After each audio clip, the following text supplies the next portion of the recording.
masyarakat tempatan.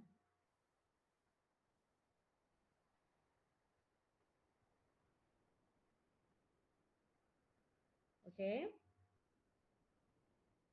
Perundangan, tajuk baru ya. Perundangan berkaitan dengan 1. Tanah, 2. Buruh. Perundangan berkaitan dengan 1. Tanah, 2. Buruh.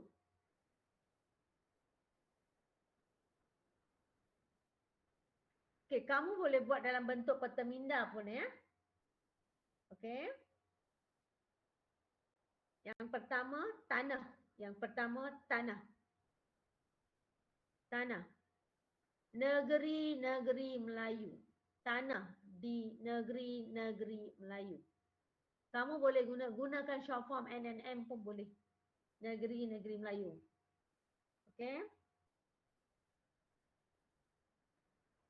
Negeri-negeri Melayu. 1, yang pertama, British kenalkan Akta Tanah Simpanan Melayu. British kenalkan Akta Tanah Simpanan Melayu dalam kurungan 1913.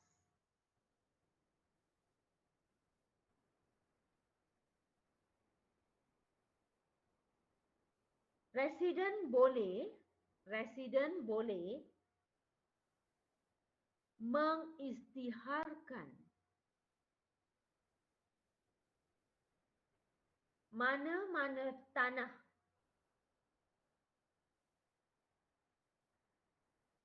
sebagai hak orang Melayu. Residen boleh mengisytiharkan mana-mana tanah sebagai hak orang Melayu.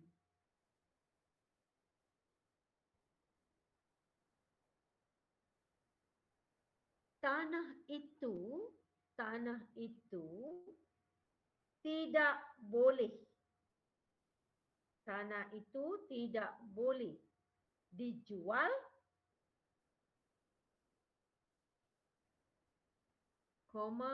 pajak gadai,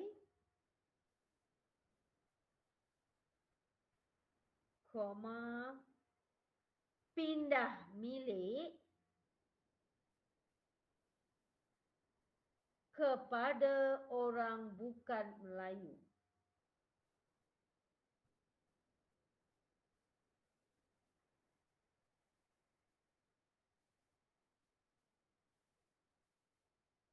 Tujuan British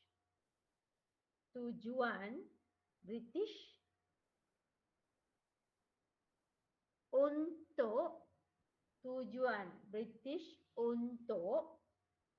melindungi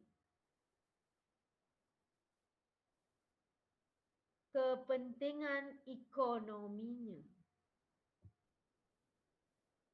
Tujuan British untuk melindungi kepentingan ekonominya.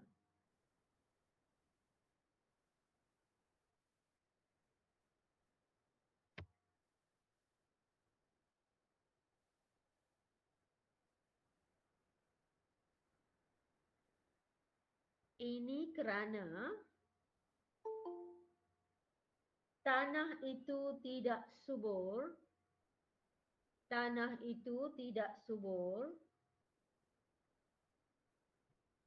tidak sesuai untuk pertanian.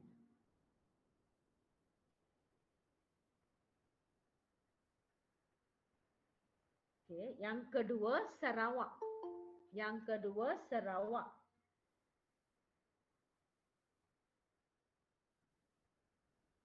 Okey. Land order. L-A-N-D land order. O-R-D-E-R. Dibentuk dibentuk dalam kurungan 1931.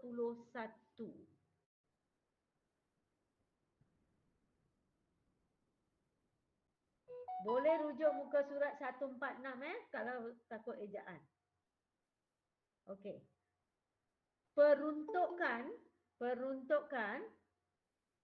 hak milik tanah simpanan peribumi. Peruntukan hak milik tanah simpanan peribumi.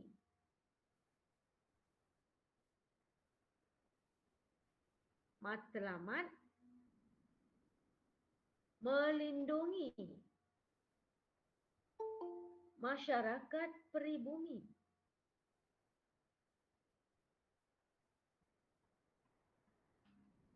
daripada diceroboh oleh pendatang.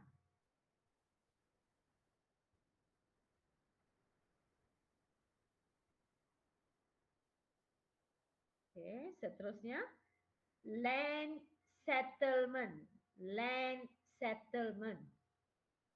Okey, ejaan LAND land settlement. SETTLEMENT.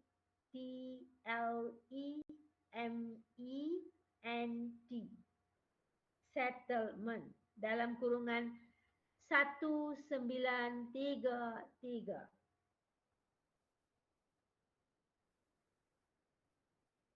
Melindungi masyarakat peribumi. Melindungi masyarakat peribumi.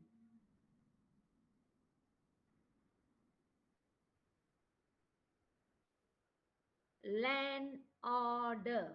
Land order. LAND land order.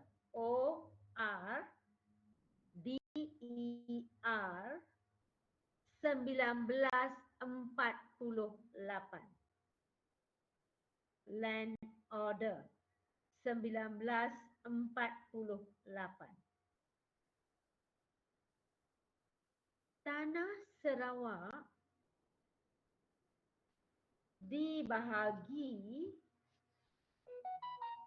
kepada 5 bahagian. Tanah Sarawak dibahagi atau dipecahkan kepada 5 bahagian. 1. Kawasan tanah campuran. Kawasan tanah campuran. 2. Kawasan tanah peribumi. Kawasan tanah peribumi. 3. Tanah adat peribumi. 4. Tanah simpanan. 5. Tanah pedalaman.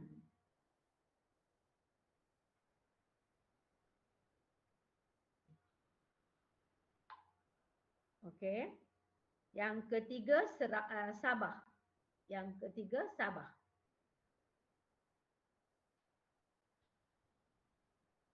Okey, sekarang tentang undang-undang tanah di Sabah undang-undang tanah di Sabah.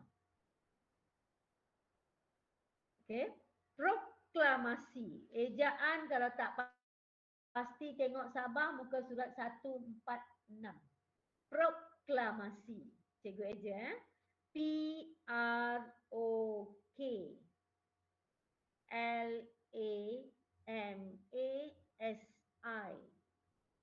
Proklamasi. 3. Dalam kurungan 1889. Dalam kurungan 1889.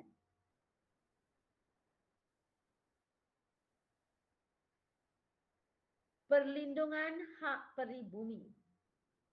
Perlindungan hak peribumi.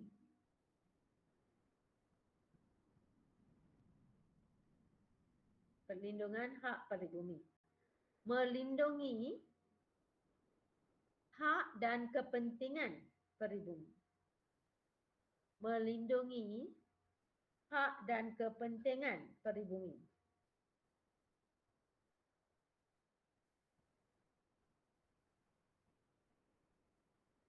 Urus niaga orang Eropah, urus niaga orang Eropah dan ketua peribumi mesti diberitahu. Mesti diberitahu.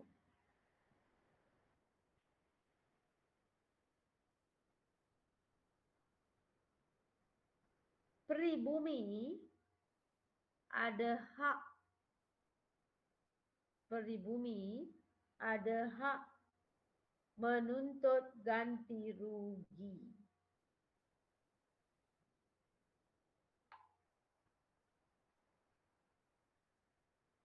Okey. Okey belajar, cikgu jelaskan apa yang cikgu bagi tadi. Okey ya. Apabila, okey cikgu jelaskan yang ini kamu dengar saja. Kamu dah mencatat tadi ya. Kamu nak buat tambahan boleh just catat tambahan untuk kepentingan kamu. Okey, apa yang berlaku setelah Barat memperkenalkan perkembangan perladangan ataupun pembukaan ladang getah, pembukaan ladang-ladang hasil pertanian lain, gambir dan sebagainya, lada hitam, whatever. Seterusnya, perkembangan perlumbungan biji timah. Okay? Jadi ini semua telah menyebabkan orang-orang Eropah berebut-rebut. Orang-orang Eropah berebut-rebut nak beli tanah di Tanah Melayu atau di Sabah atau di Sarawak. Mereka semua nak beli tanah di negeri-negeri ini. Jadi ini yang menyebabkan British telah wujudkan undang-undang. British wujudkan undang-undang. Satu, undang-undang ini berkaitan dengan tanah. Satu lagi, undang-undang berkaitan dengan buruh. Undang-undang berkaitan dengan tanah dan undang-undang berkaitan dengan buruh. Jadi, yang pertama yang cikgu ceritakan adalah undang-undang berkaitan dengan tanah. Okey. Undang-undang yang berkaitan dengan tanah, okey, British telah wujudkan beberapa undang-undang yang berkaitan dengan tanah di Tanah Melayu. Okey, di Tanah Melayu. British telah kenalkan Akta Tanah Simpanan Melayu. Akta Tanah Simpanan Melayu pada tahun 1913. Ini merupakan undang-undang yang berkaitan dengan tanah. Okey, bila British wujudkan Akta Tanah Simpanan Melayu ini, sebenarnya dia ada pro dan con. Dia ada pro dan con. Okey? Maksud pro maksudnya ada kebaikan dan ada keburukannya lah. Okey? Jadi Akta Tanah Simpanan Melayu yang diwujudkan ini memberi kuasa kepada residen. Di mana residen boleh tentukan mana-mana tanah menjadi hak orang Melayu. Mana-mana tanah pun boleh ditetapkan untuk dijadikan sebagai hak orang Melayu. Itu yang pertama. Lepas tu, di bawah akta ini, tanah hak orang Melayu ini tak boleh dijual. Tanah hak orang Melayu ini tak boleh dijual. Satu. Tak boleh digadaikan. Dua.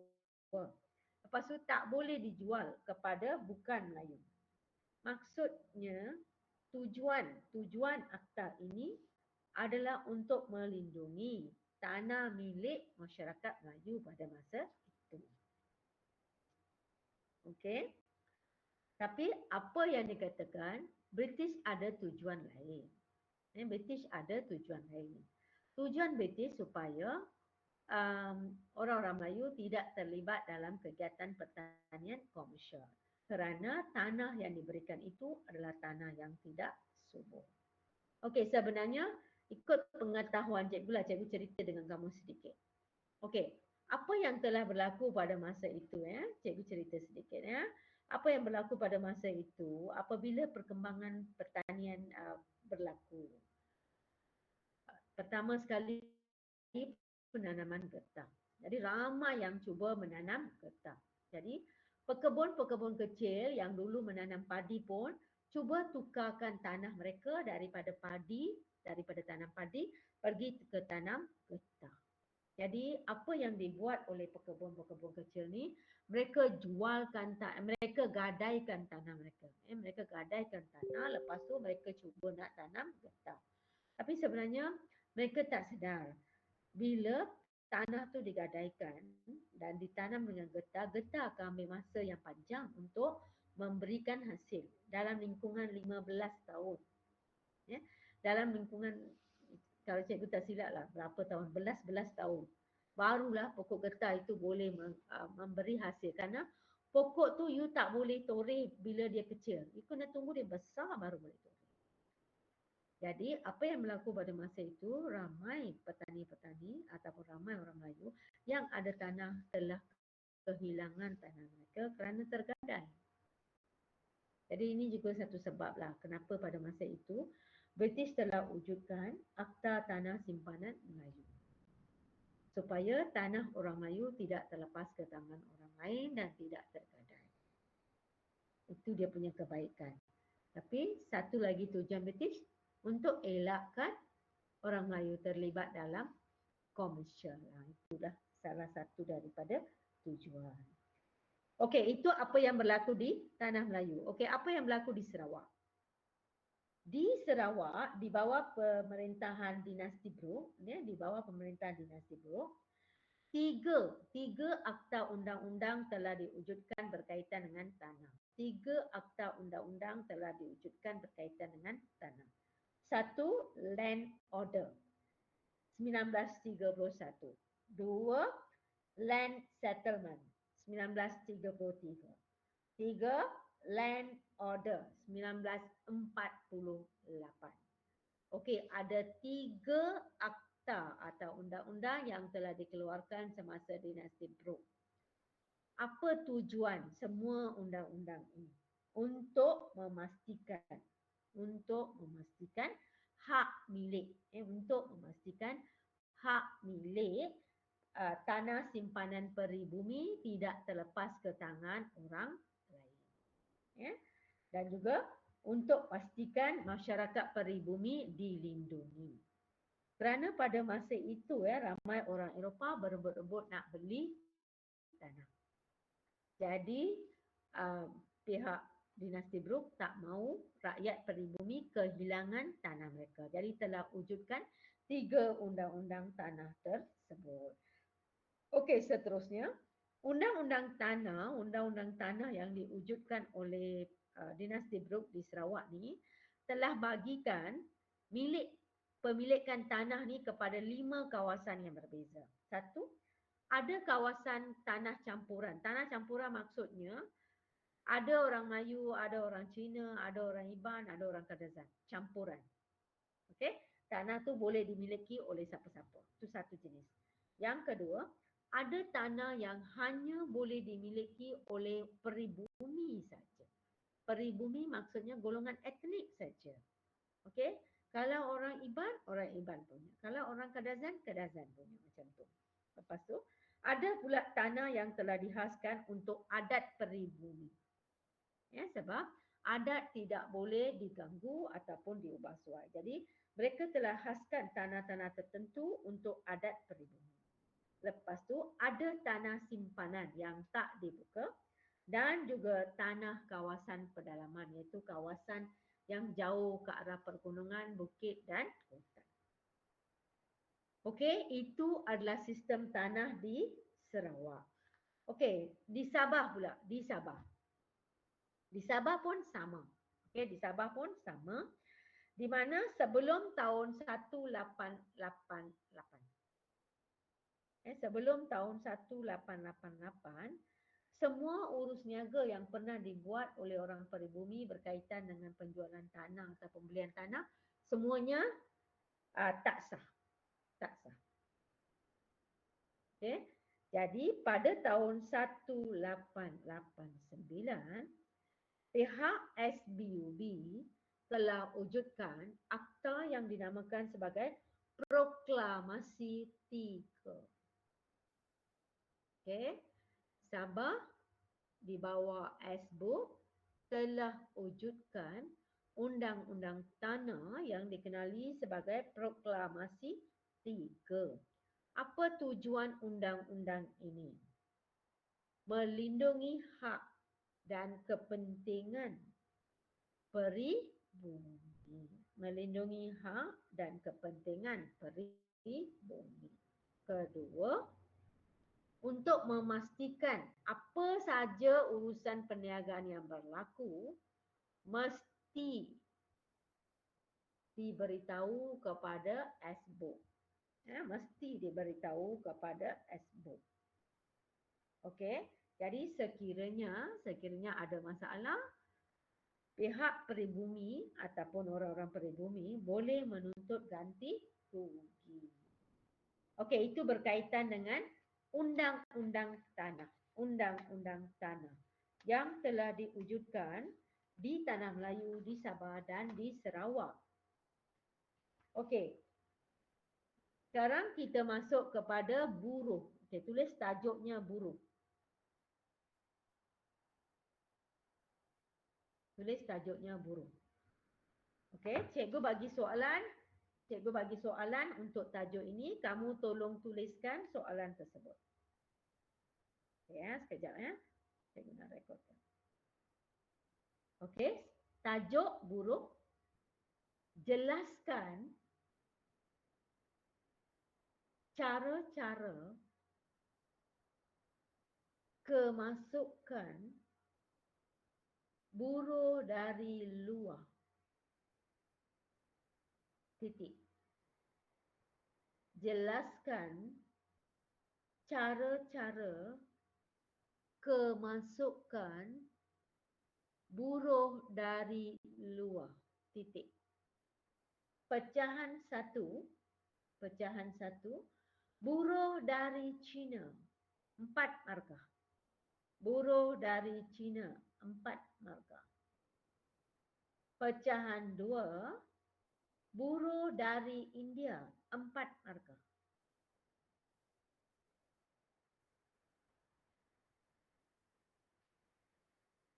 Okey. Untuk menjawab soalan ini, setiap satu soalan mesti ada 4 isi ya. Sebab 4 markah. Okey. Buruh dari China. Buruh dari China melalui sistem kontrak. Buruh dari China melalui sistem kontrak. Okey, ejaan boleh rujuk muka surat 147.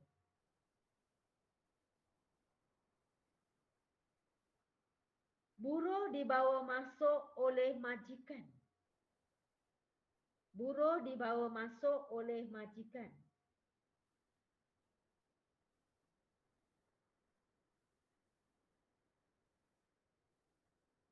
Majikan perlu sediakan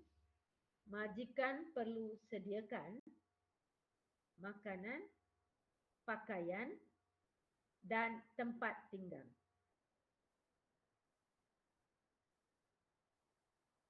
Majikan perlu sediakan makanan, pakaian, tempat tinggal. Majikan juga menampung tambang perjalanan. Majikan juga menampung tambang perjalanan. Buruh, perjalanan buruh yang dibawa masuk ke Lombong Bijih Timur.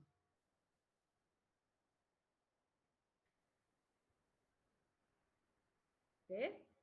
Sekarang buruh dari India. Sekarang yang kedua, buruh dari India.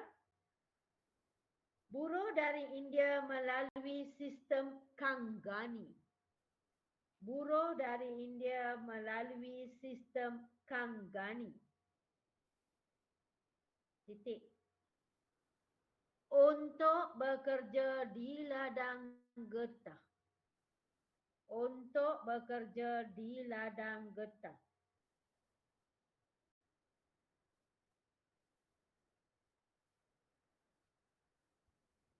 Kanggani merupakan ketua. Kanggani merupakan ketua atau mandor. Kanggani merupakan ketua atau mandor atau penyelia ladang.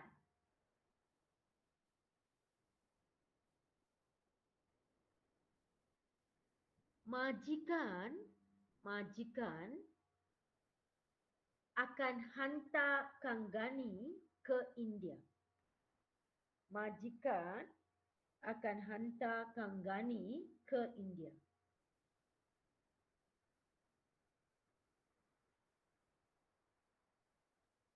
Mencari tenaga buruh.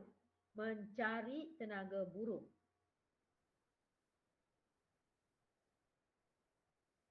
Bekerja di ladang.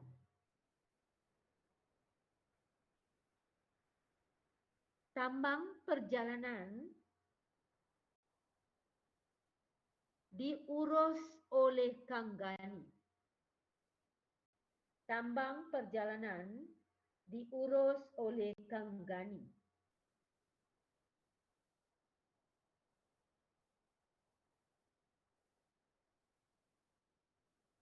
Buruh tersebut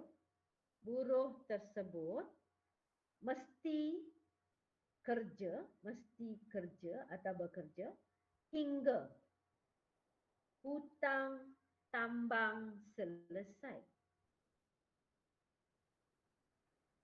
Buruh mesti kerja sehingga hutang tambang selesai. Okey? Itu fakta-fakta untuk jawapan soalan itu. Okey? Soalan tu buruh dari China 4 markah, buruh daripada India 4 markah. Okey ya, jadi cikgu jelaskan sedikit. Kalau soalan itu minta kamu pecahkan soalan ini, soalan yang cikgu bagi saya pecahkan kepada dua. Buruh dari China atau buruh daripada India.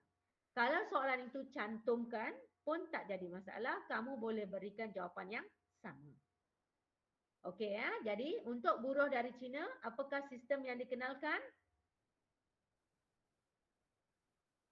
Buruh dari China, apakah sistem yang dikenalkan? Mula dengan K. Kontrak. Sistem kontrak. Di mana dalam sistem ini buruh akan dibawa masuk oleh majikan. Buruh akan dibawa masuk oleh majikan. Okey, lepas tu majikan ini apa yang mesti dia buat? Sediakan makan, sediakan tempat tinggal, bayar tambang. Okey? Dan semua pekerja-pekerja Cina, buruh Cina dibawa masuk bekerja di Lombong Biji Timah. Okey, buruh India pula dibawa masuk melalui sistem Kanggani. Buruh-buruh India dibawa bekerja di ladang-ladang getah. Apa itu sistem Kanggani? Sebenarnya kita fahamkan maksud Kanggani. Perkataan Kanggani ini bermaksud ketua atau tandil atau mandor ataupun pengurus ladang. Okey. Jadi apa yang dibuat oleh pengurus ladang, majikan ataupun pemilik ladang akan hantar Kanggani ini pergi ke India. Kamu pergi ke India dan cari pekerja-pekerja daripada sana dan bawa ke sini untuk bekerja di ladang-ladang di tanah Melayu. Lepas itu, semua urusan tambang akan ditanggung oleh Kanggani atau diuruskan oleh Kanggani. Lepas tu, bayaran untuk tambang ini mestilah diselesaikan oleh buruh tersebut. Jadi dia mesti bekerja dengan majikan ni sampailah selesai semua hutang piutang. Biasanya ya, kamu rasa gaji dia tinggi atau rendah? Pelajar, kamu rasa gaji tinggi atau rendah pada masa itu? Sangat rendah ya, gaji sangat rendah. Memang uh, tak cukup untuk mereka makan minum pun dah. Okey, gaji sangat rendah. Okey, itu merupakan dua cara macam mana buruh telah dibawa masuk ke tanah Melayu ya, ke tanah Melayu. Okey, seterusnya kita lihat perkembangan keuangan. Perkembangan keuangan dan insurans. Perkembangan keuangan dan insurans. Tuliskan tajuk ya.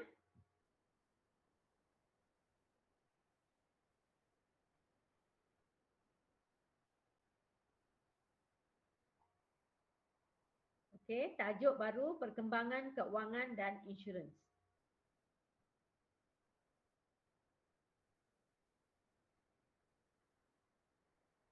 Okey, soalan cikgu. Mengapa British memperkenalkan sistem keuangan moden?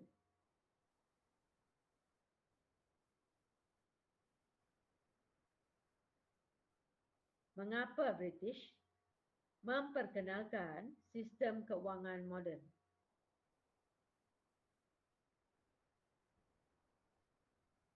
Tujuannya melicinkan urus niaga,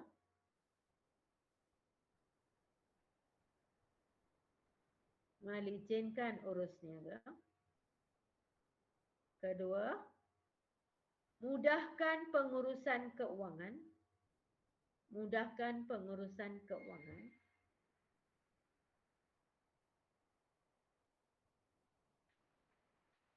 Tiga, meningkatkan pelaburan.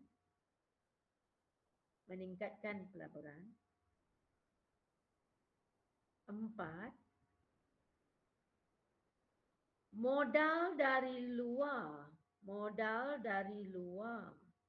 mudah disalurkan. 5, mengurus kegiatan ekonomi dengan cekap.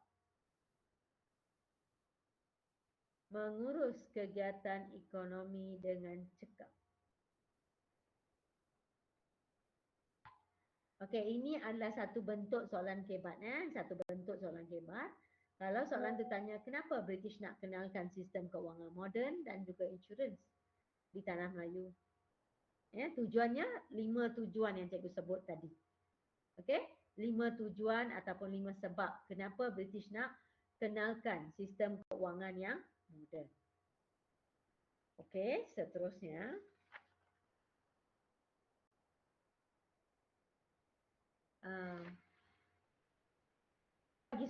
Cikgu bagi soalan. Saya nak kamu catatkan soalan ini dan cari jawapan. Sebab tajuk insurans, untuk tajuk insurans, saya beri soalan. Kamu catatkan terus soalan. Okey, tajuknya insurans. Okey, soalan dia.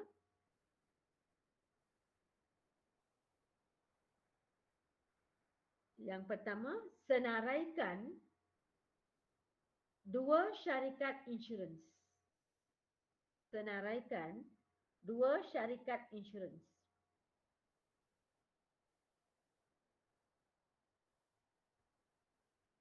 Dalam kurungan 2 markah.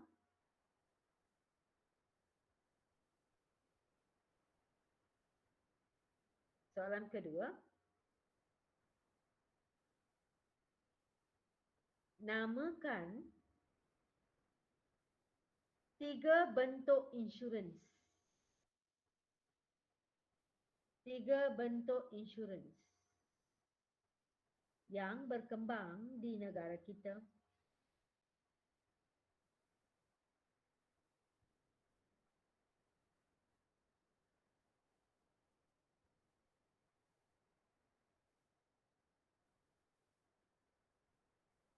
Soalan yang ketiga.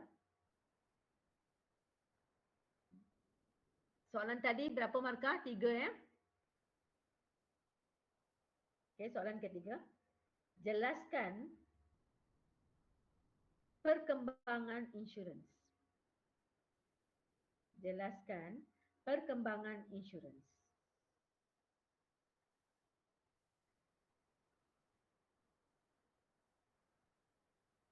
4 markah.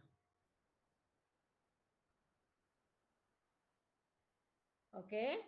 Untuk soalan 1, soalan mana tadi? Soalan 1 dengan 2, kamu cari jawapan daripada buku teks, muka surat. Yang tu senang Cari jawapan daripada muka surat 149. Okey, untuk soalan ketiga, cikgu bagi jawapan. Okey. Jelaskan perkembangan insurans. Bermula semenjak akhir abad 19.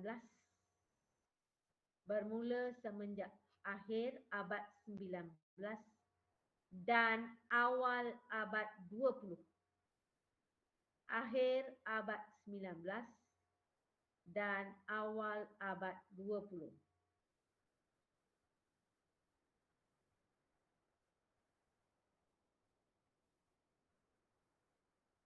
Ia bertujuan melindungi kapal laut. Ia bertujuan melindungi kapal laut.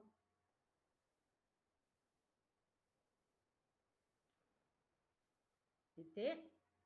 Dalam perdagangan antarabangsa. Dalam perdagangan antarabangsa.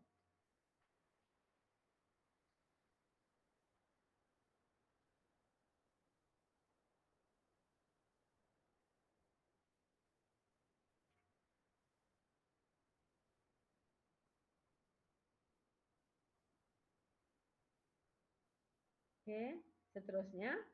Syarikat perkapalan memerlukan perkhidmatan insurans. Syarikat perkapalan memerlukan perkhidmatan insurans maritim. Maritim.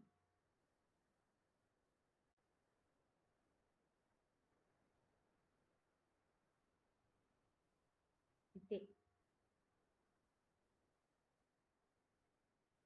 Ini untuk melindungi kapal dagang dan muatan yang dibawa.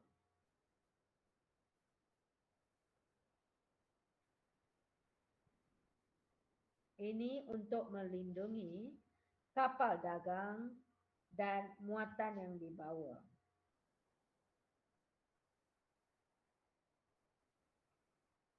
Okey.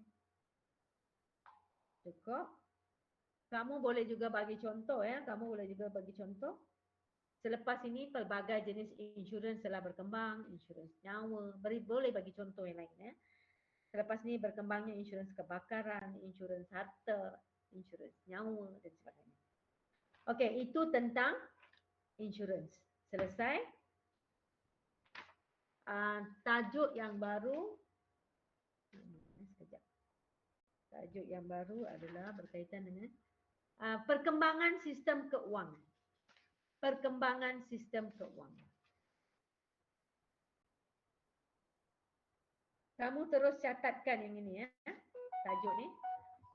Perkembangan sistem keuangan.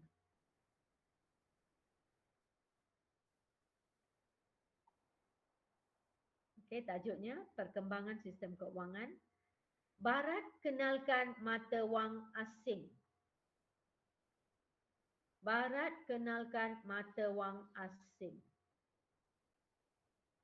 Contoh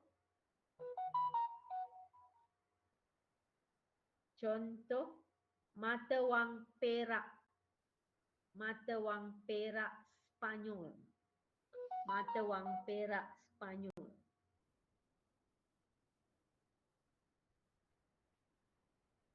Mata wang ini diguna di negeri-negeri Melayu, mata wang ini diguna di negeri-negeri Melayu dan NNS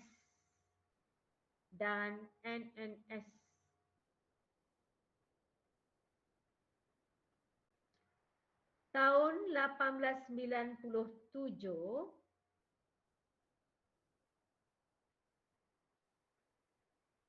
menubuhkan lembaga Pesuruhjaya Wang. Tahun 1897 menubuhkan lembaga Pesuruhjaya Wang.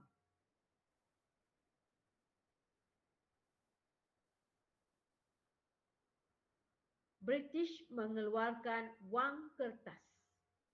British mengeluarkan wang kertas.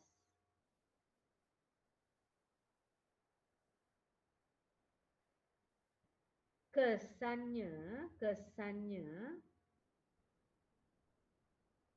mata wang kerajaan Melayu terhapus.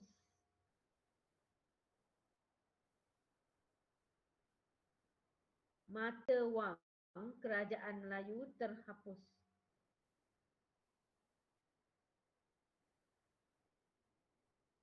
Tahun 1939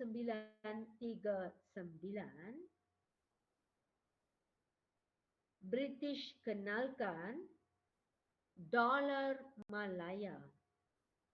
1939 British kenalkan dolar Malaya. Gantikan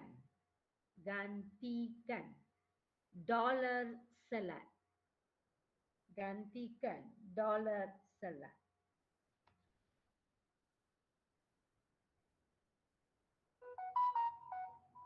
Okey. Kamu boleh tambah isi pada masa itu juga bank-bank telah berkembang. Ambil contoh-contoh bank yang berkembang di tanah Melayu. Kamu boleh beri contoh lain. Perkembangan bank. Boleh tambah perkembangan bank. Contohnya Mercantile Bank Pulau Pinang. Mercantile Bank di Pulau Pinang. Raja, cikgu nak tanya kamu. Kenapa perlu bank dalam perniagaan? Kenapa seseorang mesti ada bank dalam perniagaan? Mesti berurusan dengan bank. Apa tujuan bank?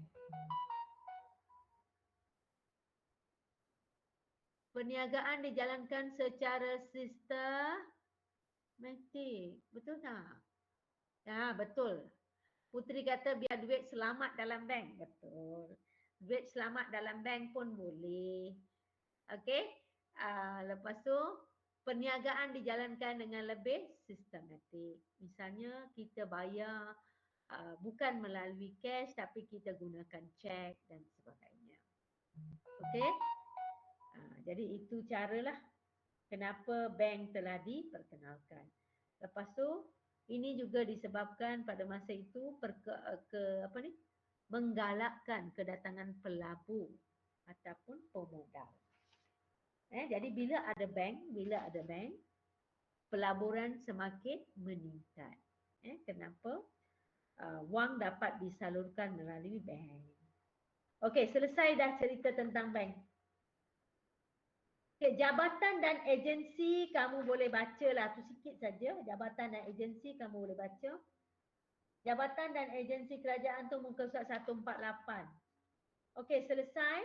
Kita tinggal dua saja tajuk lagi untuk tajuk ini, iaitu perkembangan sistem pengangkutan dan perkembangan bandar. Perkembangan sistem pengangkutan dan perkembangan bandar. Okey, ni dah 9 lebih. Saya takut kamu dah penat. Cikgu cerita sikit saja. Yang ini akan saya sambung balik hari Khamis. Cikgu sambung balik hari Khamis. Jadi, Awak rujuk muka surat 150. Boleh tengok perkembangan pengangkutan apa tu? Jalan, kereta,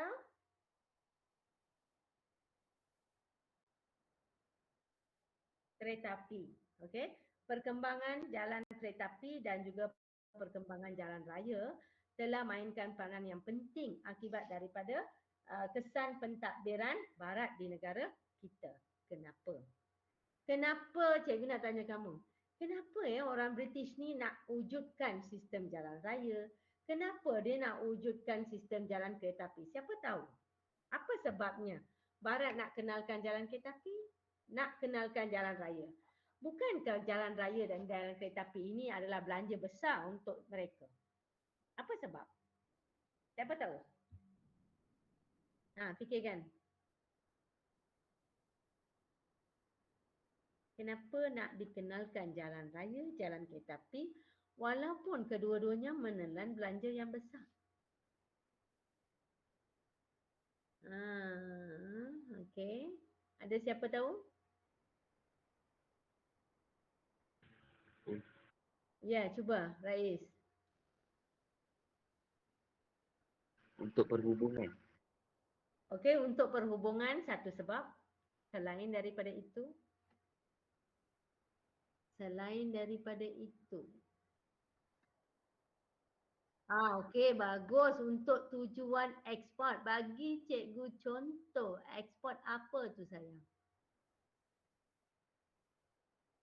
Ekspor apa? Okey, ekspor getah. Bagus. Satu contoh yang baik. Satu lagi contoh.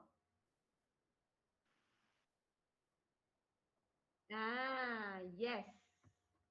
Okey, tujuan British nak kenalkan jalan raya, nak kenalkan jalan kereta api adalah disebabkan keperluan ekonomi, iaitu memudahkan pengurusan pengangkutan biji timah dan juga pengangkutan getah. Iaitu satu, nak mengangkut hasil getah daripada ladang pergi ke tempat memproses, daripada tempat memproses dihantar ke pelabuhan untuk diekspor.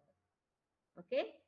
Jadi inilah sebab mengapa British pada masa itu telah mengeluarkan belanja untuk membina jalan raya dan membina jalan kereta api. Itu peringkat pertama.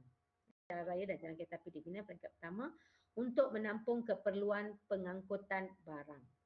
Selepas itu barulah kepentingan penduduk, iaitu untuk perhubungan masyarakat. Okey? Seterusnya, pengangkutan jalan raya dan jalan kereta api ini telah berkembang di seluruh tanah Melayu. Dan kesan daripada pembinaan jalan raya dan kereta api ini telah membawa kepada perkembangan bandar-bandar utama. Siapa boleh bagi saya contoh bandar utama? Ya, cuba teka. Ya. Kuala Lumpur. Ya, bagus. Kuala Lumpur lagi. Mana-mana bandar besar? Semua boleh bagi contoh. Seremban boleh. Lagi? Ipoh boleh. Bagus. Pulau Pinang boleh. Okey. Jadi ini sebenarnya, ya, seberang perai. Jadi, perkembangan ekonomi tadi, perkembangan kegiatan ekonomi tadi telah beri kesan yang besar kepada pembinaan pengangkutan dan juga memberi kesan yang besar kepada pembinaan bandar-bandar. Okey, yang hari ini cikgu hanya buka minda kamu berkaitan dengan tajuk ini sebab dia boleh jadi satu soalan esei. Okey, yang belajar ada soalan, cikgu nak akhiri sesi kita hari ini. Kita akan sambung hari Khamis nanti, waktu yang sama. Boleh dah? Hari Khamis? Ada masalah? Boleh ke? Boleh. Okey, cikgu nak tanya ada apa nak ditanya? Kamu jelas ke dengan penerangan cikgu? Lepas tu cikgu bagi soalan, bagi jawapan. Pelajar kena ingat cikgu bagi panduan untuk kamu. untuk menjawab esei. Okey, baca ya. Saya dah sediakan satu soalan struktur, nanti saya hantar pada kamu. Okey, tolong sampaikan salam pada kawan-kawan yang tak masuk hari ini. Ada 30 orang hari ini yang dah masuk dengan kelas cikgu. Very good. Thank you so much. Semua-semua yang dah buat catatan nanti bagi pada kawan-kawan yang tak masuk. Suruh mereka salin. Kamu minta mereka salin. Okey? Mana-mana yang tak lengkap nanti cikgu bagi audio. Nanti saya masukkan audio. Kalau awak tak perlukan audio, saya tak payah masuk lah. Kalau perlukan, nanti saya masuk. Okey. Siapa lagi yang belum menjawab soalan objektif bab 5, tolong jawab. Nanti saya semak balik. Saya akan semak balik siapa lagi yang belum jawab. Sebab masih buka lagi. Minggu ni nanti saya akan tutup. Kalau tutup dah kamu tak boleh jawab. Okey, thank you semua. Thank you cikgu. Okay, good night semua. Okay, cikgu akan pergi sekolah minggu depan ya. Minggu depan saya jumpa kamu. Oh. Okay, bye-bye semua. Take care. Okay, bye. Terima kasih cikgu. Ya. Cikgu. Ya. Okay, bye-bye semua.